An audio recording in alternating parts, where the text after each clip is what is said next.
The deadly air crash, DGCA has ordered the enhanced safety inspection on Boeing 787-89 fleet of Air India. Air India has been ordered to carry out additional maintenance actions on aircrafts equipped with Gen X engines. In its order, the airline regulator has also asked for a one-time check before departure of flight from India of fuel parameter and monitoring and associated system checks.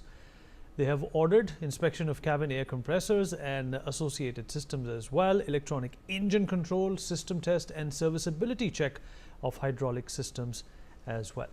We'll continue to talk about this, but right now at this point in time, Mr. Jitendra Bhargava, former Executive Director of Air India, is joining us on the broadcast. Mr. Bhargav, appreciate, sir, you taking out the time and speaking with us. I hope you can hear me.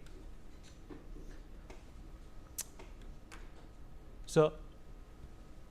So if you can say something for me, sir. No, the reality is the government. Right. Absolutely, sir. So thank you so much. I can hear you loud and clear, sir. So you've also written a book called The Descent of Air India.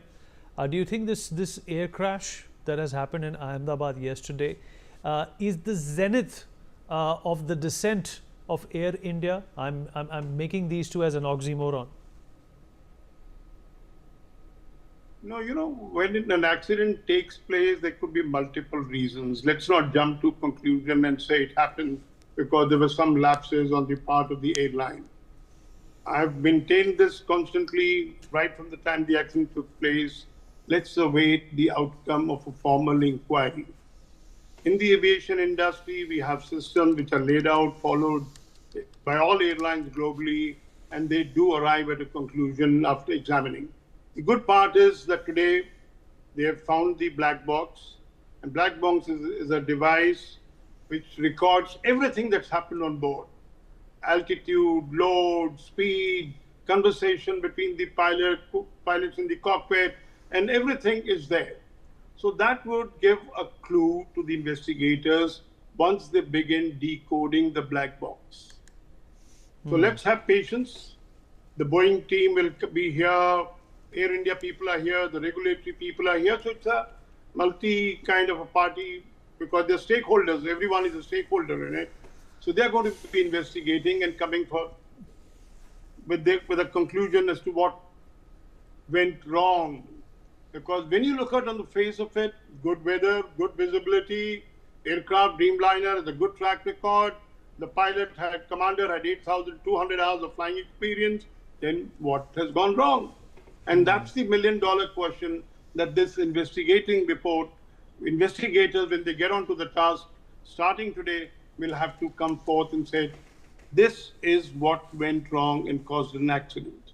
Hopefully, in a week's time, maybe 10 days' time, but they'll do it. But in the meantime, what is commendable is that DGCA has issued some directions to Air India that when you have a flight operated by the Dreamliner aircraft, conduct these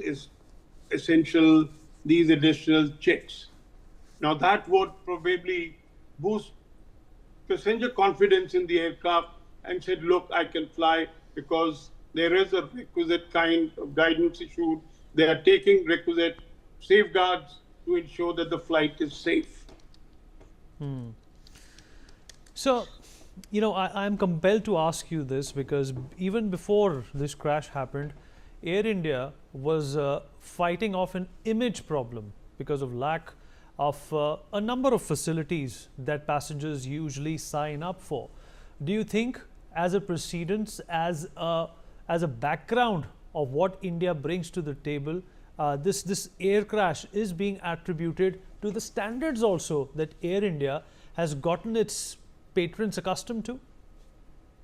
There are two ways of looking at it. One, those elements of flight operations, like the in-flight entertainment system not working, seat not reclining, seat not adequately cushioned, service standard, route behavior, whatever you may call it.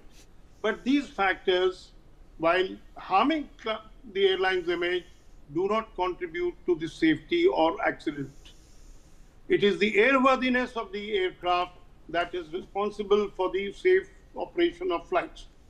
So we got to take away these elements and said, because these are kind of news items that keep appearing regularly whenever a VIP passenger or somebody is making a formal complaint. But does that make the airline flight operations unsafe? The answer is no. So when you have DGCA issuing a notice to DGCA, to Air India, and say, look, this is what has gone wrong, this is what has been brought to our attention, and you need to take remedial action. And we have all seen it, that DGCA imposes financial penalties at times on the airline. But is that adequate? Is DGCA fulfilling its obligations? Has the DGCA been ensuring that the flaws pointed out have been overcome? So, when we look at the whole thing, perhaps this accident may be a learning kind of experience for every stakeholder, the airlines, the regulatory agency, the aircraft manufacturer, and everyone to look at as to why have things gone wrong. There is a reason. But what is the reason can only be determined when the black box information is decoded and the data analyzed. Let's hope it's done faster. It's done in the next few weeks and we know about it. So you've worked with Air India. What does this mean for brand Air India? The first maiden flight was taken by Mr. J.R.D. Tata in 1932, almost a century ago. There's another airline which has a checkered past, could not in fact make out of the systemic impediment it ran into after a couple of crashes. I'm talking about Malaysian Airlines, the MH370 and that shooting down on Ukrainian airspace. They had to rebrand, and still they continue to run from pillar to post, trying to meet their targets and construct their bottom lines. Do you think a similar fate will await Air India as well? What's the future for this brand? Perception is formed, particularly because this accident happened in daytime. There is live visuals of the accident being played out on television repeatedly. It will happen. That's a temporary setback. But what happens, and what we have seen with mega carriers, because almost all carriers in the world have sometime or the other been involved with an accident. Nobody has a track record which says we have never had an accident. It's in the case. So what you need to look at is to look at the data, safety data over a period of time, rather than judge an airline by one of accident. The airline industry has parameters. Accidents per million passengers flown, accidents per million takeoff and landing, which means flights. So, when you look at this data and then you look at and said, is this data of Air India comparable with the best airlines in the world?